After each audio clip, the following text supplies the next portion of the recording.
She created the formulas, sustained the family empire, and made their names shine. But on the day she discovered the truth, she was banished from her own laboratory. While her sister spent fortunes on marketing and fame, she was the mastermind behind it all.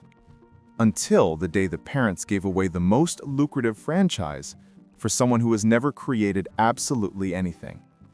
But what no one imagined is that without her, the empire would begin to crumble. And when her sister decided to steal one of her secret formulas, the result was a tragedy that nearly destroyed the brand and the family. This is the story of a woman who lost everything until she discovered that true power lay not in her family name, but in what she was capable of creating on her own.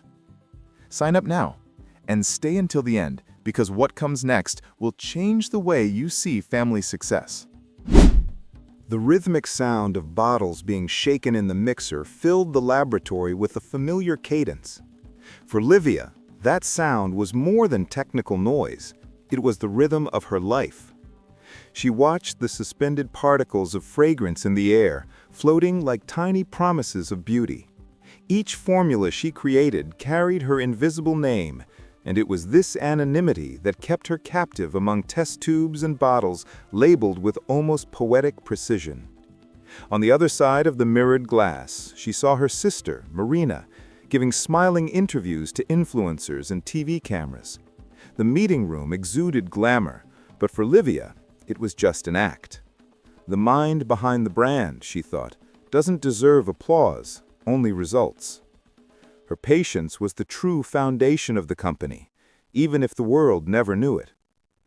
Deep down, Livia didn't expect public recognition. What hurt was her parents' silence, who treated the brand's success as if it were a divine blessing bestowed upon their youngest daughter. While Marina was the face of Andrade Beauty, Livia was merely the girl with the bottles. She tried to convince herself that it didn't matter, but each event, each news report, was a reminder of how invisible her contribution was. The laboratory was her refuge and her prison. There, she could be who she truly was, a chemical artist. When she immersed herself in a new experiment, she forgot the world, her family, and her wounds. The acidic smell of the reagents was the perfume of her freedom. Yet something inside her longed for a look of approval, a word perhaps that would say, "We are proud of you." But the Andrade family's pride was selective. He wore high heels, posted smiling photos, and sold illusions in golden bottles. Livia, on the other hand, was the beating heart of a body that pretended to live without her. Little did she know that this fragile balance was about to crumble. That morning, a summons for a family meeting interrupted her routine. The subject, according to her father, was expansion strategy. Livia wiped her hands, took off her lab coat, and felt a premonition that something serious was about to happen. In the hallway, the echo of Marina's heels sounded like a prelude to war. As she sat in the main room, surrounded by display cases filled with trophies and award-winning products, she sensed a new energy in the air, a mixture of euphoria and condescension. The parents exchanged knowing glances, and Marina smiled as if she already knew the outcome. Livia adjusted her name tag that read Technical Development and took a deep breath, trying to contain the tension. "We have great news," said the father in his usual authoritative tone. "Starting today, Marina will be responsible for the premium franchise in Sao Paulo. It's a strategic expansion, and we believe she better represents the brand image." Livia froze. She felt the air escape her lungs as if the ground had given way beneath her feet. She hadn't been consulted nor warned. That franchise was a direct result of her formulas. And now, simply, it was a gift for her sister. The applause that followed seemed to echo from another world. Livia smiled with the same smile she wore when handling toxic substances. Calculated, controlled, and dangerous. Deep down, she knew this would be the beginning of the end. Imagine being erased from the very history you helped to build. Well, that's exactly what's going to happen to our protagonist. If you love family stories full of secrets, betrayals, and overcoming adversity, subscribe to the channel now, because what comes next will make you question who really deserves the credit within a family. The silence following the announcement was almost palpable. Livia looked at her father, searching for any sign of regret, but found only satisfaction. "You understand, don't you?" he said in a tone that sounded more like an order than a question. "Marina's image has more appeal. The public identifies with her." The word image echoed in Livia's mind like an irritating resonant sound. How many years had she dedicated to creating safe, stable, and original formulas? How many sleepless nights studying compositions and correcting microscopic flaws? All of that, reduced to a shadow of marketing. The pain was greater than anger. It was disrespect disguised as strategy. Marina, for her part, seemed to float on pride. "I promise I will honor the family legacy," she said, smiling theatrically. "And of course, I will continue using your foundations, Livia. You are brilliant." The phrase, uttered with feigned sweetness, was like acid poured on the skin. It wasn't a compliment, it was appropriation. When the meeting ended, Livia couldn't get up immediately. The words were swirling in her head. Expansion, image, modern management. As if success had become a mask, and everyone except her was comfortable with it. As she stood up, she promised herself that she would never again give anything away for free to that family. That night, the laboratory seemed colder. Each vial held a story, a piece of her. She touched a clear glass and saw the reflection of her own face, tired, wounded, but still strong. Deep down, she knew that recognition would never come, and perhaps it didn't need to, as long as she knew her own worth. As she lay down, an idea began to germinate, small, silent, but powerful. If her family saw her as a disposable piece, then she would build her own game board. Far from them, far from Marina's shadow, she would create something new, something no one could steal. Dawn brought with it an air of determination. She woke up early, went to the laboratory, and gathered her notebooks. Each page was an extension of herself, and it was from there that she would be reborn. Before leaving, she glanced one last time at the company's silver logo emblazoned on the walls. She touched it lightly and murmured, "You can keep the name. I keep the ideas." And with that, Livia closed the door for the last time. The days following the meeting became silent and tense. Livia avoided crossing paths with her parents, confining herself to the laboratory as if seeking shelter from a storm. However, her presence seemed to bother them more each day, until one morning, upon arriving at work, she found her badge blocked and access denied. A security guard approached her, embarrassed, saying that there were direct orders from the board of directors. For a moment, she believed it was a mistake. She tried calling her father, but he didn't answer. Her mother, seeing her in the hallway, kept a cold, distant look. "Daughter, this is temporary," she said, as if speaking of something trivial. "Your behavior has been impulsive. We need some time to reorganize things." The words cut deeper than screams. Impulsive, Livia thought, as if the frustration of a lifetime were a whim. She felt the ground disappear beneath her feet, and with it, the feeling of belonging. The laboratory, her world, was now locked away, inaccessible like her parents' love. As she watched the glass door reflect her pale face, she had the strange feeling that this exclusion was at the same time a punishment and a liberation. As she left the building, the sun seemed to mock her with its exaggerated brightness. Each step in the parking lot was a reminder that she was alone. Yet there was something different in her gaze, a silent spark, a flash of wounded pride that transformed into strength. If they banished me from the lab, I'll create my own, she thought. That night, the guest room became her refuge. The shelves were emptied, the curtains drawn to let in natural light. In a few hours, she had organized old bottles, scales, and reagents. Everything seemed improvised, but there was a purer sense of purpose there than in any corporate laboratory. As she prepared her first mixture, the sound of the pipettes and the aroma of the essences filled the air with something she hadn't felt in a long time: freedom. For the first time in years, there was no supervision, no reports, no targets. There was only her and the science. The process was almost therapeutic. Each formula tested was an affirmation of identity, each mistake a lesson.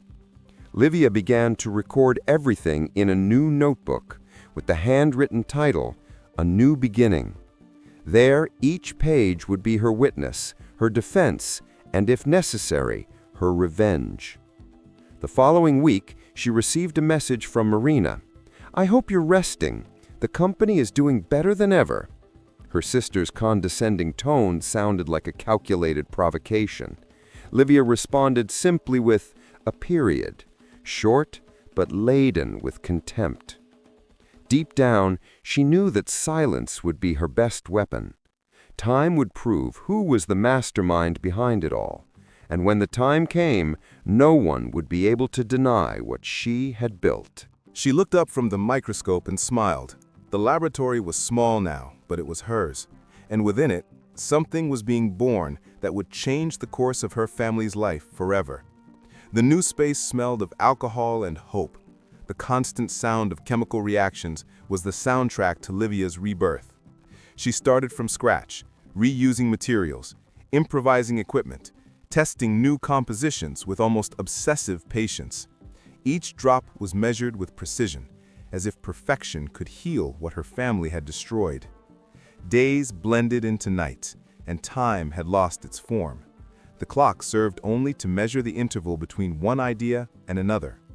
She worked in silence, listening to the distant echo of Marina's laughter on social media, always surrounded by flashes and flatterers. That didn't infuriate her, it inspired her. "While she's around, I create," he murmured, adjusting the pH of a new formula. One day, while testing a novel combination of oils and amino acids, something magical happened.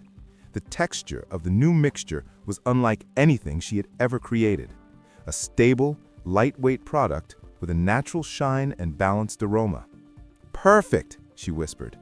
It was her first 100% original creation, without the name Andrade stamped on any label. She named the formula Serum Eterna, and she documented every detail of the process. She photographed, numbered vials, and saved digital backups.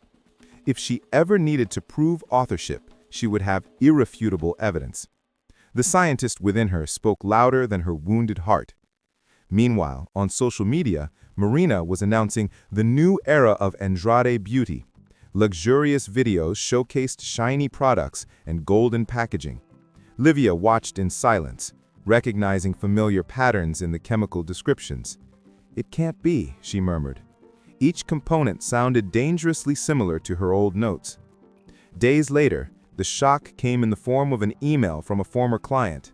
"Livia, are your products back? I saw something exactly like that cream you made." Her blood ran cold. She opened the promotional video. And yes, Marina was presenting a product with a base identical to Livia's original formula.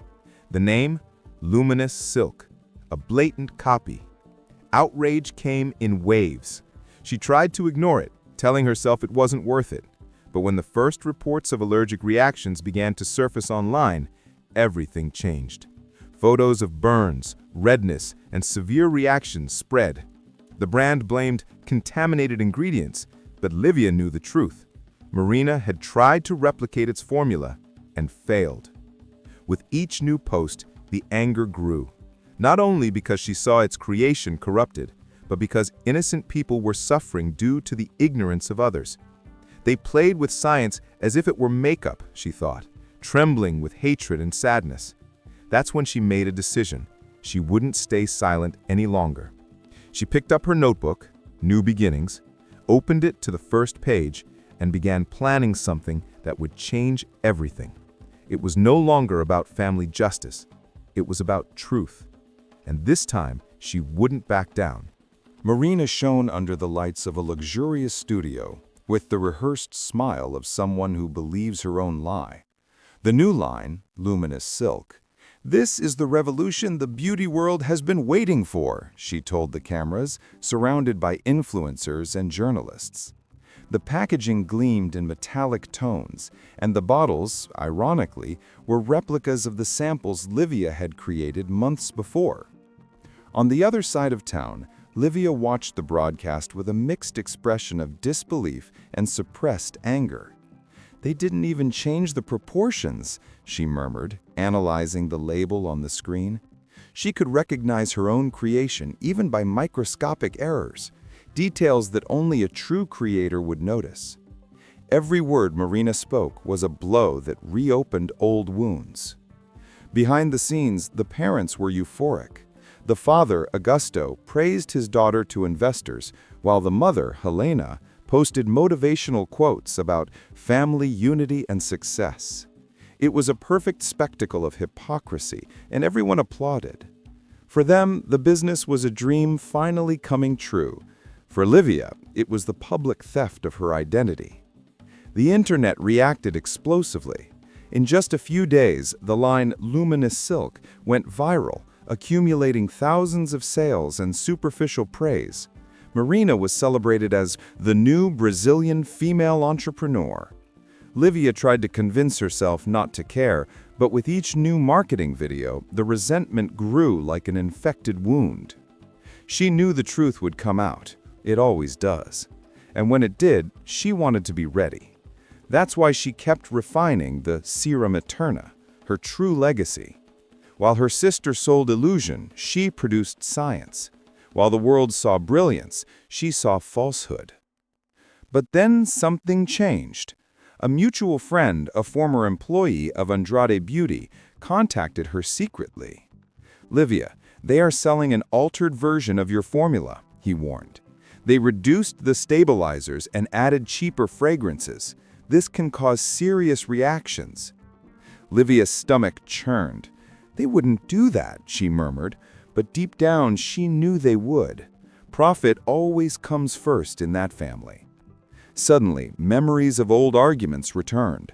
Her father insisting that people buy scent, not chemicals, and her sister saying that appearance is everything. That night, Livia stayed awake until dawn, reviewing old notes and comparing formulas. Each modification was a grotesque error. It was only a matter of time before something went wrong, and when it did, the family name would be tarnished forever. She tried to warn her. She texted her mother, alerting her to the risks, but received only silence. It was then that she realized what would follow would not be an accident. It would be a consequence. It all started with a video.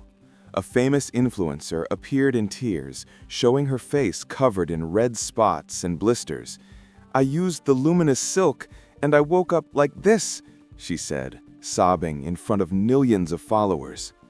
Within hours, other women began reporting similar symptoms: burning, itching, peeling. The hashtag #LuminousSilkFail spread like wildfire. The reaction was immediate. Stores began removing products from shelves, while the media demanded answers from Andrade Beauty. Marina disappeared from social media, and her parents, in a panic, called an emergency meeting.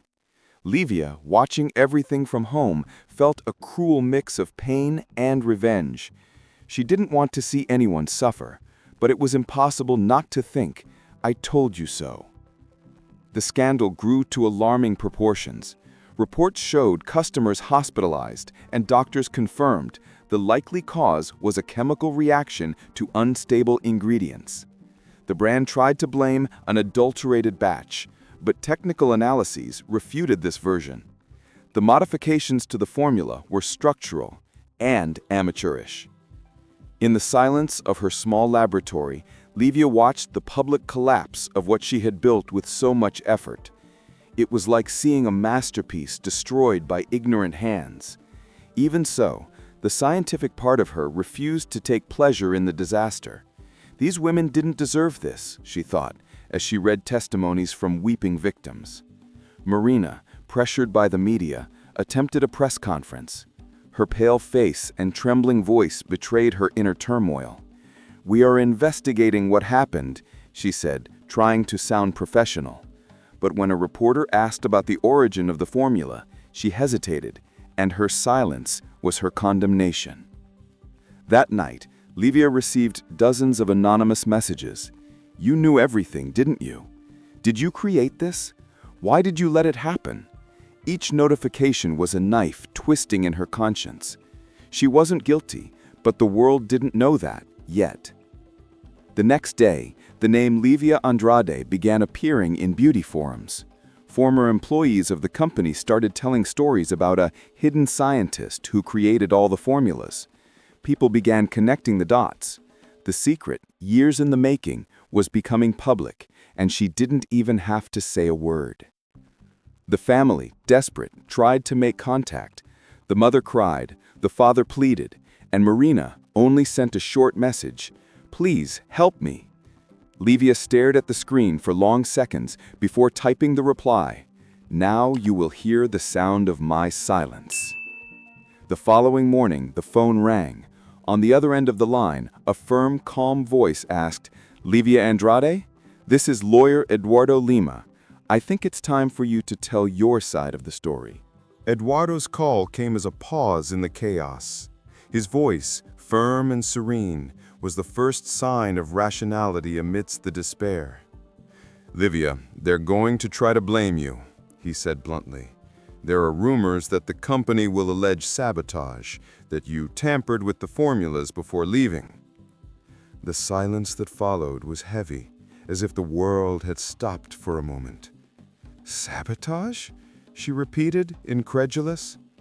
The idea that her own family would use her reputation as a shield was both absurd and predictable. They always needed a scapegoat who wouldn't tarnish the Andrade name, she thought. Now the ideal traitor had a face, hers. The news spread within hours. Beauty websites, blogs, and newspapers were full of headlines. "Former chemist at Andrade Beauty may be involved in sabotaging the formulas." Old photos of Livia at discreet events began circulating, accompanied by cruel comments. "Envious," some said. "Spiteful," others said. She tried to remain calm, but the feeling of helplessness was suffocating. Everything she had built, her career, her scientific credibility, was being dismantled by lies. The makeshift laboratory now felt like a prison cell. The world saw her as the villain and her family as the victim.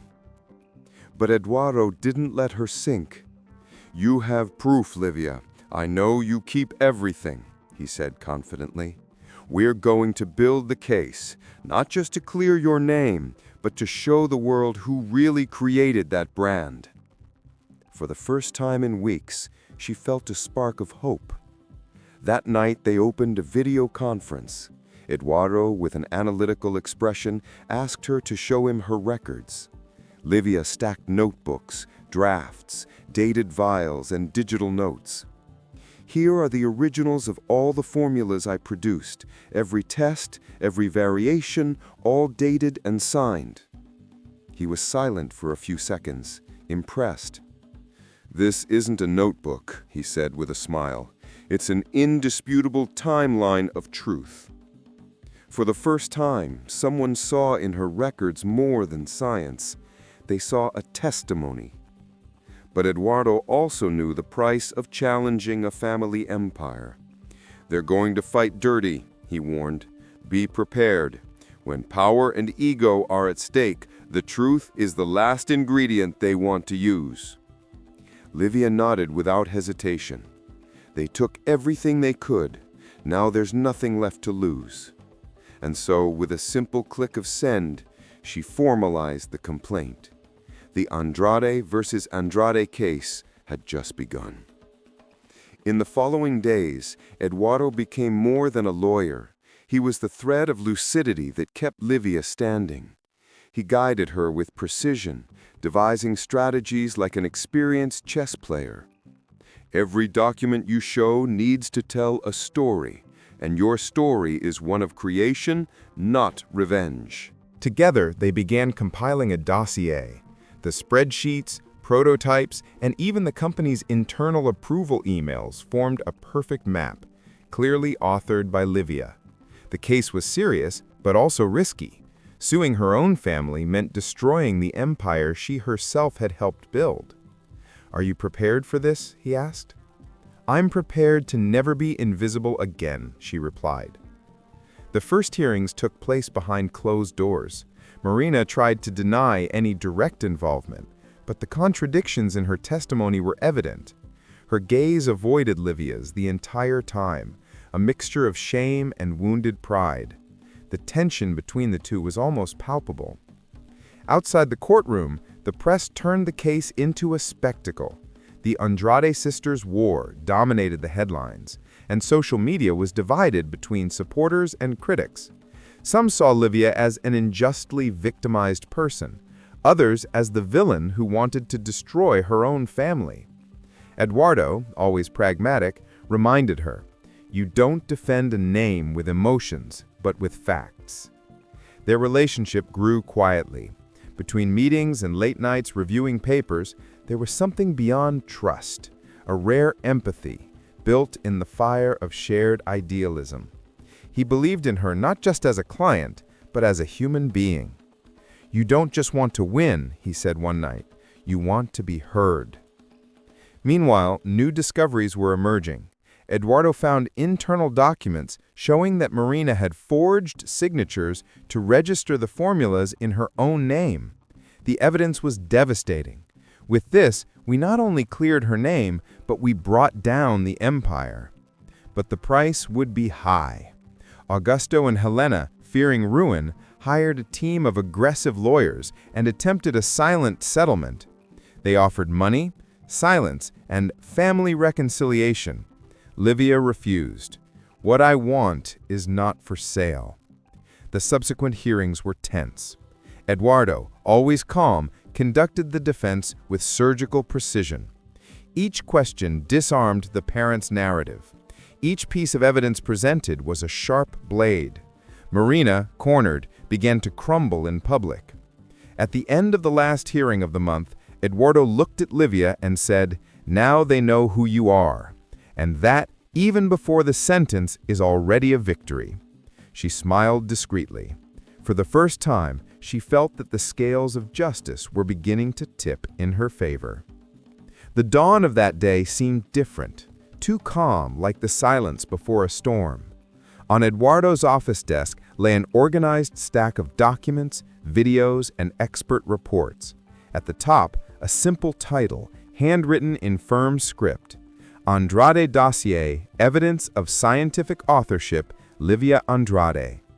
Those pages weren't just evidence, they were years of life compressed onto paper. Livia watched everything in silence, feeling the symbolic weight of that moment. It was strange to see her story reduced to spreadsheets and dates, but at the same time, each number and signature represented her truth. "Are you ready?" Eduardo asked, with the serene voice of someone who knew there was no turning back from there. She took a deep breath and replied, "I always have been." The courtroom was packed. Journalists, cameras, curious onlookers, everyone wanted to witness the fall of an empire and the rise of an invisible woman. As she entered, Livia heard murmurs, flashes, and whispers. On the other side of the room, Marina avoided her gaze, her impeccable makeup contrasting sharply with the tension etched on her face. When the judge authorized the presentation of the dossier, the air seemed to change in density. Eduardo walked to the center and spoke firmly. "Your Honor, What we will present here is not just a set of technical evidence. It is the story of a woman whose work was stolen, distorted, and used for undue profit, and who now seeks justice, not revenge. The lights dimmed. On the screen, videos began to play. Images of Livia testing formulas, chemical comparisons, original signatures, dates and emails exchanged between her and the company directors. Each new file dismantled the narrative constructed by the family. Marina began to sweat, clenching her hands tightly as if she could hold on to a reputation slipping through her fingers. A murmur ran through the audience as the most devastating piece of evidence emerged: the patent forgery. The documents listed Marina as the author of the formulas, but the digital metadata revealed that the original file had been created by Livia months earlier, with automatic date and time stamping. The judge looked up. This is a serious case of document fraud. The family's lawyer tried to intervene, claiming administrative error, but Eduardo cut him off precisely. There is no error when scientific authorship is deliberately altered for personal gain. The weight of the truth echoed in the room. Livia remained composed, but her heart was racing. It was like watching her own soul being dissected before the world. Still, each page displayed was a reminder that pain, when recorded, could transform into justice. At the end of the hearing, the judge suspended the session and ordered an independent expert evaluation. Eduardo turned to her and said softly, "They have nowhere left to run.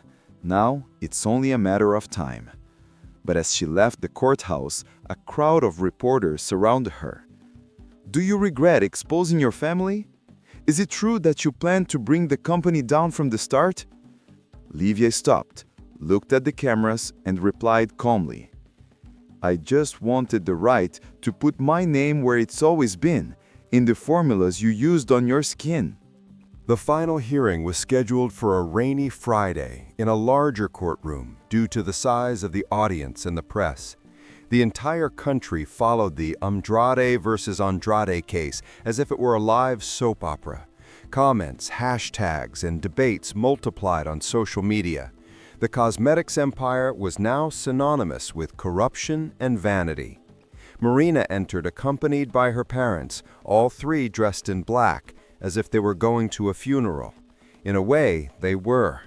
On the other side, Livia wore a simple suit, her hair tied back and her gaze firm. Eduardo adjusted the papers on the table and whispered, "Today, what you have built speaks for itself." The judge opened the session with a serious tone. "This case is more than a commercial dispute. It's about ethics, authorship, and the value of truth." The cameras captured every expression, every breath. Eduardo began his closing argument, guiding the court through an impeccable narrative: Livia's invisible work, the misappropriation, the document fraud, and the harm caused to her clients. As he spoke, Marina shrank back. For the first time, she seemed small, a woman accustomed to the spotlight, now blinded by it. When it was her turn to testify, her voice trembled. "I just wanted to honor the family brand," she said, trying to hold back tears. "I never imagined the changes would cause this." Eduardo stood up and asked with surgical precision, "Changes that included erasing your sister's name from the records?" Marina hesitated. The silence that followed was deafening. "No answer," declared the judge. That was enough. Livia watched without hatred, only with a serenity that came from certainty. For years they had doubted her strength. Now she displayed it with devastating calm. The entire court seemed to bow before the undeniable truth. When the sentence was read, the sound of the rain outside mingled with the typing of the reporters. The court recognizes Livia Andrade's intellectual and scientific authorship of the formulas in question, as well as the improper and fraudulent use of intellectual property by the company Andrade Beauty and its legal representatives. Helena, the mother, wept silently. Augusto, the father, kept his gaze fixed, petrified by shame. Marina lowered her head and wept. Eduardo placed his hand on Livia's shoulder, a gesture of respect, not consolation. She didn't win by chance. She won because she registered, resisted, and never gave up. As she left the courthouse, flashes surrounded her again. A reporter asked, "What are you going to do now that you've won all this?" Livia smiled, with a serenity that only justice provides, and replied, "Now I'll begin." The ruling reverberated like a silent earthquake in the business world. In less than a week, major partners of Andrade Beauty announced the termination of their contracts. Franchises began to close, and the brand's image, once a symbol of luxury, had become synonymous with fraud. The headlines read, "The Fall of the Andrade Empire, from Beauty to National Shame." Livia watched everything with a mixture of detachment and melancholy. There was no pleasure in witnessing the destruction of what she had once dreamed of building. What was once an open wound now looked like a recent scar, still sensitive to the touch. They didn't just lose a mark, she reflected. They lost what they pretended to be. Marina disappeared from the media. Her last statement was a shaky interview in which she apologized to clients and family. The tears seemed real, but for Livia, it was too late. The damage was done, and not just financially. The name Andrade, once a symbol of status, was now a source of whispers and shame. Augusto, the father, was last seen leaving the company building, his eyes downcast and his expression defeated. The man who always spoke of honor and image was now avoiding the cameras. Helena, the mother, tried to control the narrative, but the collapse was inevitable. The press uncovered the accounting manipulations, the sham contracts, and the veiled complicity. Meanwhile, Eduardo was receiving offers from large firms, praise for his impeccable conduct in the case, but he refused them all. "I still have a pending contract," he would say, looking at Livia. She, in turn, preferred silence. She spent hours in the laboratory, trying to rediscover the comforting sound of chemical reactions, as if the noise of the pipettes could drown out the echo of the courtrooms.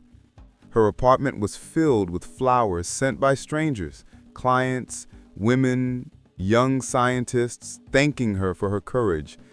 Each note carried different words, but the same sentiment: inspiration. Still, loneliness weighed heavily. The public victory contrasted sharply with the inner emptiness. One night, while she was watching the city lights through the window, Eduardo appeared unannounced. "You won, Livia, but it seems you lost something along with it." She smiled slightly. "I gained the truth, and the truth always comes at a high price." He approached, handing her a brown envelope. Inside was the official document that made her majority shareholder of the company after the restructuring imposed by the court. They tried to destroy his name. Now, he's the only one left. Livia read in silence. She felt the weight of justice in written form, a cold yet necessary reparation. "So that's it? I won, and now I own what's left of the ashes?" Eduardo replied, "Not the ashes, the rebirth." For the first time, she allowed herself to cry, not because of the losses, but because of what she could finally begin to rebuild on her own terms. The following days were strangely peaceful. The silence after the war had a peculiar sound, like a heart relearning to beat to the rhythm of peace. Livia woke up early, made coffee, and organized her old notebooks, not as evidence, but as memories. With each page revisited, she felt a piece of herself being returned to her. But the peace came with a feeling of emptiness. For months, her life had revolved around struggle, conflict, survival. Now, with no enemy in sight, the question remained, and who am I without the battle? The mirror reflected a stronger woman, but also tired, someone who had conquered the world but lost the illusion of family. Edward visited her frequently. Sometimes they talked about business, sometimes they simply shared the silence. He understood what few could comprehend, that justice, even when achieved, is never light. The truth sets you free, he once said, but it also leaves you naked. Livia began rebuilding the laboratory at a new address, larger, more modern, and full of natural light. She named the new space LA Lab, not as a tribute to his own ego, but as a symbol of rebirth. There he planned to create a line of ethical, transparent, and accessible cosmetics based on real science, the opposite of everything his family stood for. The press, now fascinated by her life story, requested interviews and documentaries. Livia agreed to some, but avoided becoming a symbol. I don't want to be an example. I want to be remembered as someone who didn't stay silent. And this simplicity charmed more than any marketing pitch. Over time, Helena sought her out. It was a discreet visit, without cameras or public apologies. "I was wrong, daughter," the mother said with tears held back. "I believed the image and forgot the substance." Livia listened in silence, feeling her heart break and mend at the same time. The substance was always right in front of you. You just needed to look. They didn't hug, not yet, but it was a start. A crack in the wall of resentment, small but real. In the following weeks, the first samples of the new line were ready. Livia watched them lined up on the counter, feeling something she hadn't felt in a long time, pride without bitterness. Each bottle contained not just a formula, but a story. On a quiet night, Edward arrived with a bottle of wine. "To a new beginning," he toasted. She smiled. "To what is born from ruins." And, for the first time, Livia felt that the end of that story wasn't a period, but a comma before a new page. The new laboratory of LA Lab was unlike anything Livia had ever known. The white walls reflected the soft morning light, and the scent of lavender mingled with the faint chemical aroma of the essences being tested. There was no unnecessary luxury, only functionality and soul. Each workbench, each reagent seemed to carry a promise of a new beginning. Here, she thought, there is no vanity, only purpose. With a small team of young scientists, she began developing a line of sustainable cosmetics. The focus was on transparency, clear labels, clean formulas, truth in the ingredients. "Beauty doesn't need lies," she would say in her meetings. The team listened to her with admiration, not as a boss, but as a mentor. Eduardo watched the growth with his usual calm, but with a glint of pride in his eyes. "Do you realize what you've done?" he asked one afternoon. "You've transformed pain into an ethical business model. That's rare." Livia smiled, adjusting a test tube. "Pain is also raw material. It just needs to be handled with care." Sales started slowly, but with authenticity. Influencers who previously extolled the glamour of Andre Beauty now promoted LA Lab with genuine messages. "It's a brand that respects the skin and the person," they said.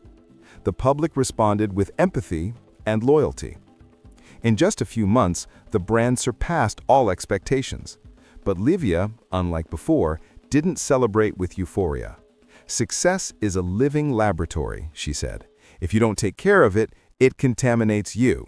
This new version of her was mature, serene, and carried in every word the wisdom of someone who had learned the price of haste.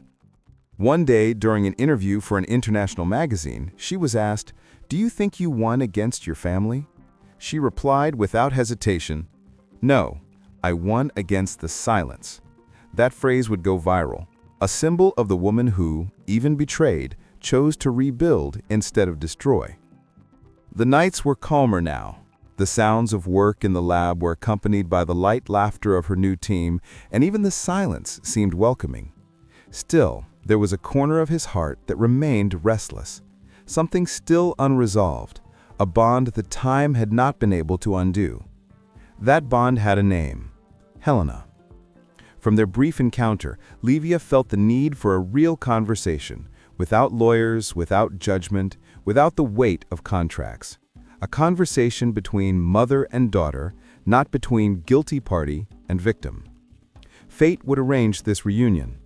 One afternoon, as she left the laboratory, Livia found Helena waiting on the other side of the street, holding an envelope and with a look that mixed regret and hope. "Can we talk?" the mother asked, her voice trembling. Livia hesitated for a second but replied, "We can, but this time without masks." The cafe where they met was small and quiet, the kind of place where time seems to slow down. Helena seemed smaller, more fragile, as if the months had taken away the glow she always possessed. Livia already exuded a new serenity, firm but not cold. The role reversal was clear. Now it was the daughter who guided the conversation. "I brought this," Helena said, handing over the envelope. "Inside were letters, handwritten, old, some never sent. I wrote to you on many nights, but I never had the courage to send them." The trembling letters spoke of pride, fear, regret, and poorly expressed love. Each line was a silent confession. Livia read for a few minutes without saying anything.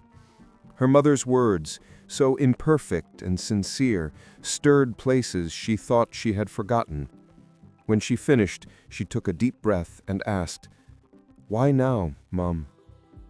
Helena replied, her eyes welling up with tears, "Because for the first time, I want to listen and not be heard." The silence that followed was profound, but not heavy. It was the kind of silence that precedes forgiveness. Livia rested her hands on the table and spoke calmly. "I don't know if I can forget what happened, but I'm determined not to let it define me." Helena nodded, crying silently. The two stayed there for hours, talking like never before. They spoke about the past, the mistakes, the fears, and even laughed at memories that had been lost amidst the pain. They didn't resolve everything, but they began something more important, the rebuilding of a bond. As they left, Helena held her daughter's hand for a moment. "Do you forgive me?" Livia smiled with restrained tenderness. "Not yet, but I don't hate you anymore, and that's a start." Back in the lab, Livia sat down at the workbench and opened her notebook. She wrote on the last page, "Forgiveness is also a formula. It requires time, patience, and faith." She closed her notebook and smiled. Edward appeared in the doorway with his usual serene expression. "Any good news?" he asked. "Yes," she replied. "I think that finally the most important laboratory of my life is at peace, the one inside," and she pointed to her chest. Time passed. The seasons changed, and with them, the weight of days also transformed.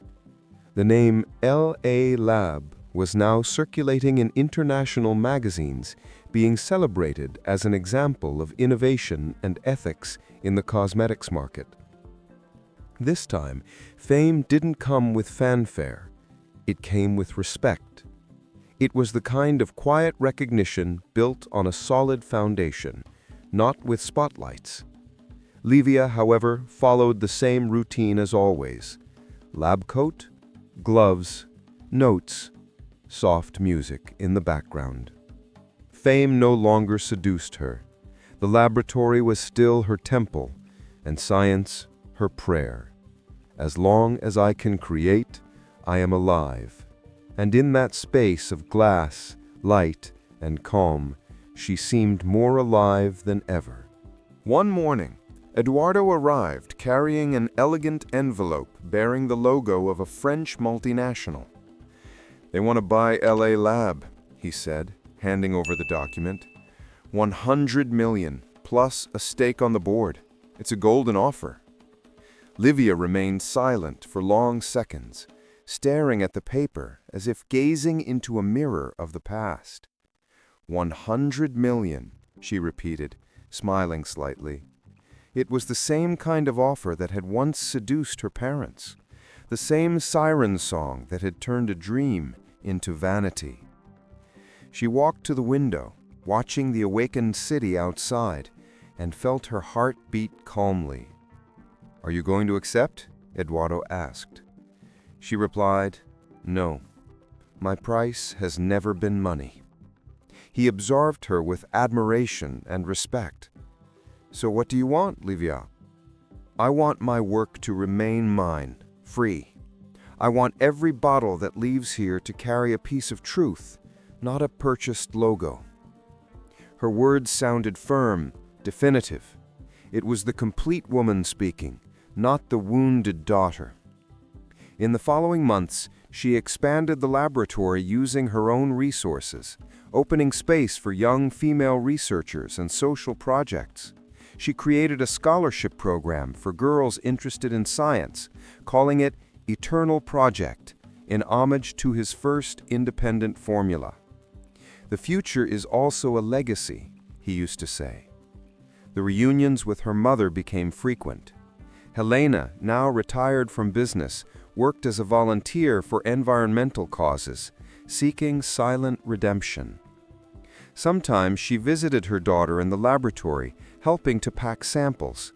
They didn't talk much. They didn't need to. Love now inhabited the space between words. One night, while finishing a new prototype, Livia looked at the notebook Rebirth, old, stained, but intact. She flipped through the pages and reread the first entry. "They banned me from the lab." She smiled, and with a blue pen completed the sentence, "But the world turned upside down for me." She closed her notebook, turned off the lights, and observed her reflection in the window pane. She was no longer the woman seeking approval. She was the woman who was self-sufficient. Outside, the sky was clear, and a new dawn was beginning to break. The future now belonged to her, forged with courage, wrapped in truth, and tested in freedom. They took away her laboratory, her name, and even the love of her family, but they could never take away the brilliance of her mind. What if you believe that someone's true worth lies not in their appearance, but in what they carry inside? Then sign up now and ring the bell, because here each story reveals the power of those who are reborn from their own ruins.